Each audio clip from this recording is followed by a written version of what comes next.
حقوق، حق، باپ کا حق کیا ہے آپ کو پتا؟ باپ کا حق یہ ہے کہ جہاں باپ کمرے میں آئے کھڑے ہو جاؤ، جتنی دفعہ آئے. یہ باپ کا حق ہے، یہ کوئی آپ کا احسان نہیں ہے اس کے اوپر کہ میں بولیں نہیں میں بڑا نا.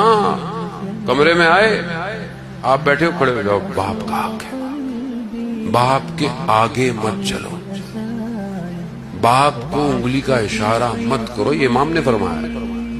باپ کو اس کے نام سے مت پکارو، باپ کا حق ہے. حدیث میں ہے کہ باپ کی دعا اولاد کے لیے آسمان کو چیرتی بھی جاتی ہے. اگر باپ دعا کرے، یقیناً ماں کی سفارش زیادہ ہے لیکن باپ. اور بعض وقت ہم اپنے باپ کو شکریہ بھی نہیں کہتے زندگی میں.